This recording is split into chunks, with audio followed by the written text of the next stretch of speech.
बच्चों इस क्वेश्चन को देखते हैं। देखो ये डिटर्मिनेंट का बहुत ही हाई क्वालिटी बच्चों क्वेश्चन है। High quality in the sense कि अगर आप ऐसे सोच लें कि इस तरह का क्वेश्चन अगर आपने बनाया है तो आपके लिए कोई दिक्कत ही नहीं, बट अगर कोई फर्स्ट टाइम इसको देखे डिटर्मिनेंट की पढ़ाई करने के बाद तो बहुत मुश्किल है कि उसको ठीक तरह से ये स्ट्राइक करे। तो बच्चों इसलिए प्रैक्टिस जो है थोड़ी सी ज़रूरी रहती है। आप पहले से अगर करके रखते हैं तो ईजी पड़ता है फिर एग्ज़ाम में, क्योंकि so many patterns and ideas are already you have done with. तो जैसे ये भी एक बहुत ही हाई क्वालिटी क्वेश्चन ही माना जाएगा। इसमें अगर देखें तो एक डिटर्मिनेंट की वैल्यू दी है और सामने एक डिटर्मिनेंट है और फिर कुछ कुछ रिलेशन है which you need to figure out कि कौन सा सही रिलेशन है कौन सा नहीं। तब इसको आप कैसे सॉल्व करने का सोचें। अगर आप ऐसे सोच रहे हैं कि हम इसको पूरा जोड़ जाड़ के और वो जो डेल्टा की वैल्यू है वैसे करें R1 R2 ऐसे, तो बहुत दिक्कत आने वाली है। तो बच्चों ये एक बहुत ही स्पेसिफिक पैटर्न है, आप इसको बहुत अच्छे से दिमाग में रखें, इसको ज़रूर अपनी नोटबुक में ऐड करें।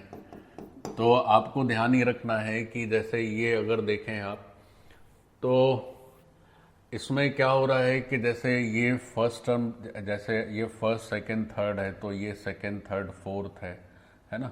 फिर आगे देखेंगे तो ये यहाँ से चालू हो जा रहा है, इस तरह से एक साइकिल जैसा चल रहा है।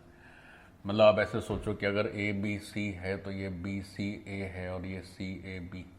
तो A B C B C A C A B ये तो आपको डायरेक्ट ध्यान में रहता है, उसकी वैल्यू भी ध्यान में रहती है। तो एक तो उस तरह से भी जाएंगे तो भी थोड़ा सा लेंदी हो जाएगा ये जो A cube plus B cube plus C cube वाला जो आंसर आता है।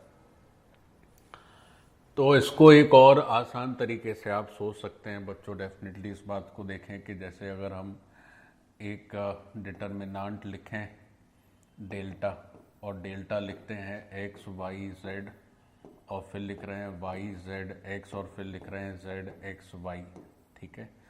तो अगर इस डेल्टा का को फैक्टर डिटर्मिनेंट देखें, मीन्स डेल्टा डैश अगर देखें तो जरा देखो बच्चों क्या आएगा।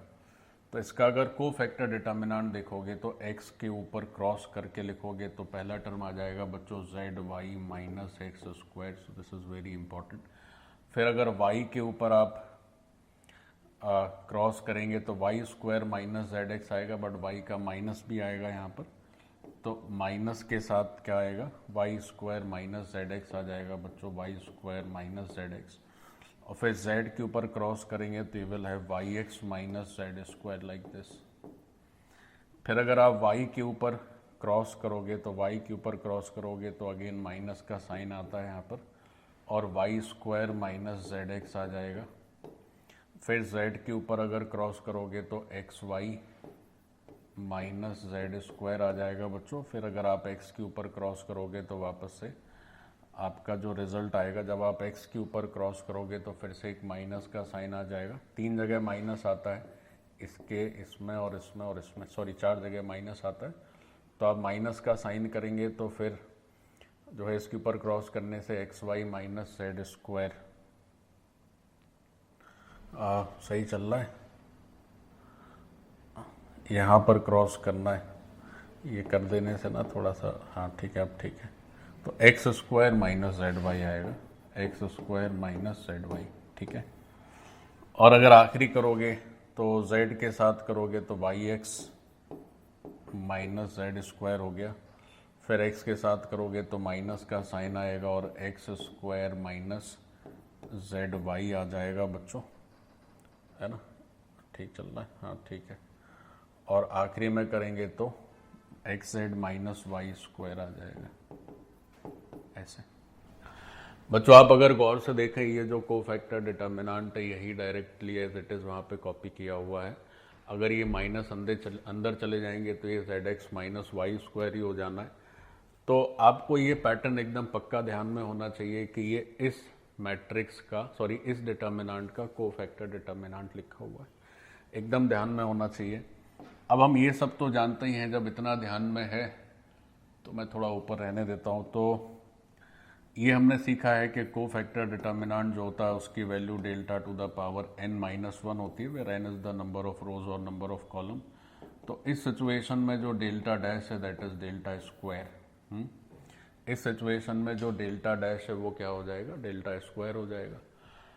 तो ये हमारी जो LHS है बेसिकली ये इस डेल्टा का स्क्वायर है और उसके सामने एक और डिटर्मिनेंट दिया और फिर हमको कंपैरिजन के लिए बोला है।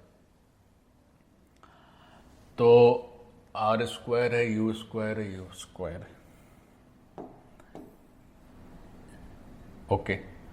Are square, U square, U square, फिर एक बार आर स्क्वायर में मैं थोड़ा एक बार देख लेता हूँ ताकि इसको स्क्रीन के ऊपर करना पड़ेगा। अच्छा, आर स्क्वायर जो है वो आपका डायगोनल है, बाकी सब यू स्क्वायर है, ठीक है। चलो देखो गौर से। तो हमारी जो LHS है, ऊपर क्वेश्चन में जो LHS गिवन है, दैट LHS इज व्हाट, तो वो LHS है इस डेल्टा का स्क्वायर। तो LHS पहले देखते हैं बच्चों। तो अगर LHS देखें तो LHS है ये जो डेल्टा है इसका स्क्वायर, क्योंकि LHS कोफैक्टर डिटर्मिनेंट ही पक्का ध्यान में रखना है आपको। तो अगर आप डेल्टा का स्क्वायर करिएगा तो मतलब हमको x, y, z, अब एक ऑप्शन ये है कि हम सॉल्व कर लें, वो फॉर्मूला तो हमें पता ही है, माइनस के अंदर x cube, y cube, z cube का समेशन -3xyz, बट फिर उसका स्क्वायर करने में बड़ा तेल निकल जाएगा और हमें कंपैरिजन ही करना है, वैल्यू तो बतानी नहीं है। तो आप क्या करें कि डिटर्मिनेंट टू डिटर्मिनेंट जो मल्टीप्लिकेशन करते हैं वैसे कर लीजिए, ठीक है। सॉल्व करने की ज़रूरत नहीं है, क्योंकि नहीं तो फिर सामने भी सॉल्व करना पड़ेगा। तो इसको एक डिटर्मिनेंट में कन्वर्ट कर लेते हैं और फिर सामने से रिजल्ट आ जाएगा बेसिकली। तो जब आप ऐसा करेंगे तो ये जो डेल्टा स्क्वायर है वो क्या आ जाएगा, तो फर्स्ट रो बाई रो कर लेते हैं। तो रो बाई रो करेंगे तो फर्स्ट रो यानी कि X square plus Y square plus Z square आ जाएगा। फिर फर्स्ट रो का सेकेंड रो के साथ कर लीजिए, तो X Y, Y Z, Z X, मतलब सिग्मा एक्स वाई कर दे रहे हैं, दो दो के मल्टीप्लिकेशन का समेशन। और यहाँ भी करेंगे तो X Z Y, Y X और जेड वाई, है ना। तो यहाँ भी वही सिग्मा एक्स वाई ही आ रहा है। सिग्मा एक्स वाई का मतलब हो गया दो दो का मल्टीप्लिकेशन करिए, ऐड कर दीजिए। सो ये अपनी फर्स्ट रो हो जा रही है। फिर फर्स्ट रो के बाद सेकेंड रो, फर्स्ट कॉलम, तो ये उसी तरह से आ जाएगा बच्चों, सिग्मा एक्स वाई आएगा, फिर यहाँ पर X square, Y square, Z square का समेशन, फिर सिग्मा एक्स वाई, फिर यहाँ पर सिग्मा एक्स वाई, यहाँ पर भी सिग्मा एक्स वाई, और यहाँ पर एक्स स्क्वायर, वाई स्क्वायर और जेड स्क्वायर का समेशन ही आना है। तो इस तरह से ये रिजल्ट आना है।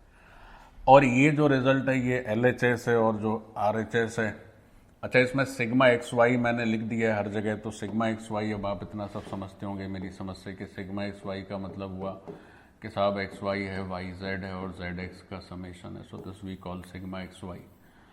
अब क्या करना है कि ये डेल्टा स्क्वायर हो गया which is your LHS, and this delta square is equal to RHS क्या था भाई, उसमें बीच में R स्क्वायर था और अगल बगल U स्क्वायर था, ठीक है। तो अब आपकी जो RHS है, एक बार RHS को भी अगर मैं लिख लूँ यहाँ पर तो थोड़ा आपको कंपैरिजन में इजी हो जाएगा।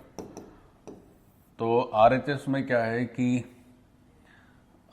एक टर्म है R स्क्वायर, वो सब डायगोनल में आ रहा है और बाकी जो नॉन डायगोनल है वो U स्क्वायर ही चल रहा है। तो U square, R square, U square, और फिर U स्क्वायर है, U स्क्वायर है और R स्क्वायर। तो आप देख लें, बहुत सिंपल है समझना कि ये जो आपका सिग्मा एक्स वाई है which is non diagonal element, that is exactly same as U square, है ना। तो जो नॉन डायगोनल है वो U स्क्वायर है और जो डायगोनल है वो R स्क्वायर है। तो R स्क्वायर तुम्हारा इसके बराबर है, बस यही तो है। तो इसमें मेन बात जो समझने की है वो ये है कि अच्छा एक पैटर्न और भी ध्यान रख सकते हो, इसको भी तुम ध्यान रख लो। इसको भी बच्चों आप ध्यान रखें कि अगर X Y Z, Y Z X, Z X Y का मल्टीप्लिकेशन उसी के साथ कर दें तो ऐसा आता है। तो this also to be remembered, है ना। तो इस क्वेश्चन में हमने दो बातें सीखी जो हमें एकदम ध्यान में रखनी है बच्चों, can be used anywhere in any question. पहला तो ये है कि X Y Z X, Z X Y का होल स्क्वायर क्या होता है। तो उसमें डायगोनल में ये तीनों के स्क्वायर का समेशन आ जाएगा और बाकी सारे टर्म्स में दो दो के मल्टीप्लिकेशन का समेशन। और दूसरा ये भी ध्यान रखना है कि ये दरअसल जिस जो एक्चुअल क्वेश्चन में जो पैटर्न दिया हुआ था वो पैटर्न क्या है, को फैक्टर डिटर्मिनेंट है। ठीक है, तो अब आपको बस आंसर लिखना है, तो बस केवल औपचारिकताएं बची हुई हैं कि अगर आंसर की वैल्यू देखें तो आर स्क्वायर की वैल्यू बच्चों एक्स स्क्वायर वाई स्क्वायर और जेड स्क्वायर का समेशन है, ये पहला रिजल्ट हो गया। और दूसरा रिजल्ट हो गया कि जो यू स्क्वायर है वो दरअसल क्या है, तो वो दरअसल है एक्स वाई वाई जेड और जेड एक्स, है ना। तो ये हमारा यू स्क्वायर है।